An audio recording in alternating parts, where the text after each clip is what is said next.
Салам достор, сиздер менен Кыргызстан телеканалы Соцньюз программасы жана мен Альбина Нарбекова. Сиздерди интернет тармактарынан алынган кызыктуу жаңылыктар менен тааныштырам. Биздин каналдан алыстабаңыз. 12 ноябрда Манасчы Дөөлөт Сыдыков тыныгуусуз Манас эпосун айтты. Ал Гиннес рекордтор китебине кирүүнү максат кылып эртең мененки 9:40 баштап айтты. Иш-чара Ала Тоо аянтында уюштурулуп, ага эл чогулду. Ошентип Манасчы 14 саат тыныгуусуз Манас айтып рекорд жаратты. Атаңдын көрүүдүн мундап турган кезинде, муң баспай көп кыргыз ыйлап турган кезинде. Утулган күрөшкө тойбойт деген Ушул Турбаева Кудул Жамбылбек Камчиев президенттик шайлоого катышуу боюнча арызын Борбордук шайлоо комиссиясына тапшырды. Бул тууралуу маалыматты БШКнын басма сөз кызматы билдирди. Маалыматка ылайык, президенттик шайлоого катышуу ниетин билдиргендердин саны 21 жеткен. Эске сала кетсек, президенттик шайлоо 2021 жылдын 10 январында өтөт. 12 ноябрда Кыргыз Республикасынын президентинин милдетин аткаруучу премьер-министр Садыр Жапаров Россия Федерациясынын президенти Владимир Путин менен телефон аркылуу сүйлөштү. Сүйлөшүүнүн жүрүшүндө тараптар эки жана көп тараптуу кызматташуунун актуалдуу маселелерин, анын ичинде интеграциялык бирикмелердин алкагында өз ара кызыкчылык туудурган маселелерди талкуулашты. Садыр Жапаров Владимир Путинге Кыргызстанга көрсөтүп жаткан колдоосуна, анын ичинде коронавирус инфекциясынын жайылышына каршы күрөштөгү колдоосуна өзгөчө ыраазычылыгын билдирди. Сүйлөшүүнүн аягында Садыр Жапаров Кыргызстандын Россия менен болгон мамилелерди мындан ары да стратегиялык өнөктөштүктүн жана союздаштыктын өңүтүнө өнүктүрүү ниети бар экенин ишендирди. 11 ноябрда Баткен районунда 3 тоо текени аткан 3 адам кармалды. Бул тууралуу биар түрдүүлүктү сактоо жана өзгөчө корголуучу жаратылыш аймактары департаментинин Баткендеги өкүлчүлүгүнүн жетектөөчүсү адиси Бактияр Козубаев билдирди. Анын айтымында алар жаныбарларды Самаркандек айылы өкмөтүнүн Андиген жайлоосунан атып, унаа менен алып келе жаткан. Атылган тоо текелердин эң чоңу 7 жашта, ал эми экинчиси 4 жашта, үчүнчүсү 3 жашта экендиги такталган.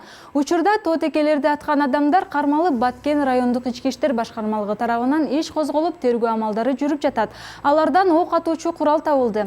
Ал эми тоо текени аткан Самаркандек айылынын тургуну өзүнүн 2 жээни менен тоодо мал кайтарып жүрүп, алдынан чыккан тоо текени атышканын жана жаныбарлардын коргоого алынганын билбей тургандыгын айтып, кылган кылмышына өкүнөрүн билдирди.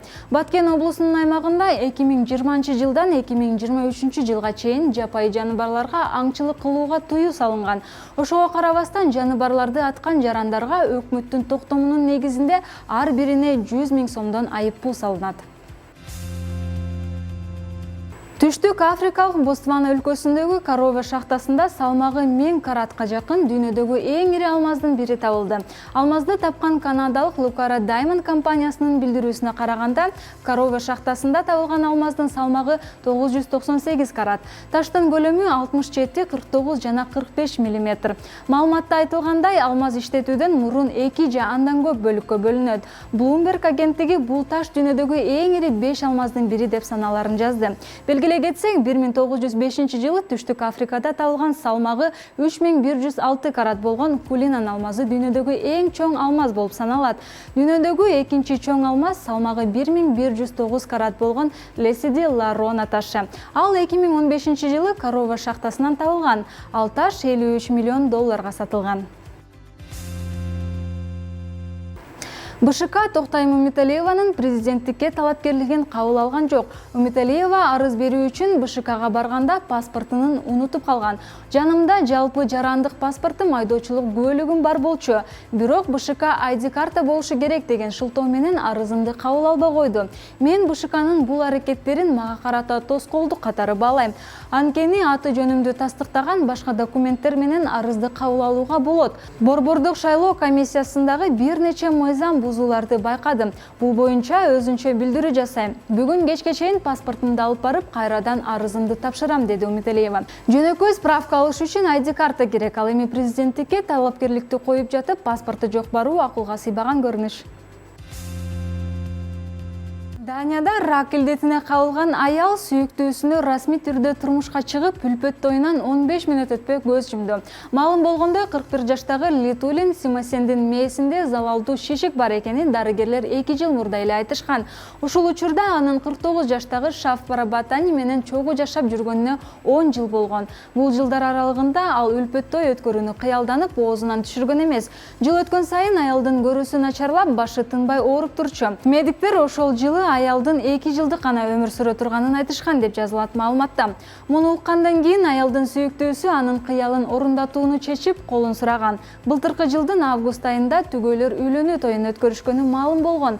Тилекке каршы тойдон 15 мүнөт өтөрү менен келинчек көз жумган. Аялынан ажыраган киши үйүнөн анча алыс эмес жерге китепкана ачып, ага аялынын ысымын берген. Армения, Азербайжан жана Россиянын 3 тараптуу декларациясына ылайык Азербайжан тарапка өткөрүлүп берилиши керек деп таанылбаган Тоолуу Карабах Республикасынын бир катар аймактарынын жашоочулары үйлөрүн өрттөп жатышат. Тийиштүү видео жана сүрөттөр социалдык тармактарда пайда болду. Тактап айтканда, Лачин, Келбажар, Агдам райондорунун жашоочулары аймактан кетер алдында үйлөрүн, дүкөндөрүн жана башка имараттарын өрттөп жиберишкенин көптөгөн сүрөттөр жана видеолор пайда болду. Армениянын баш калаасында Пашиняндын кызматтан кетишин талап кылган массалык нааразычылык акциялары уланууда. Премьер-министрдин кызматтан кетишин талап кылган оппозициянын жаңы митинги жума күнү Ереванда өтөт. Ушуну менен Соцньюз программасына бөлүнгөн убакыт аягына келип жетти. Сиздерди кызыктуу жаңылыктар менен тааныштырган Альбина Нарбекова. Эфир аркылуу көрүшкөнчө саламатта туруңуздар.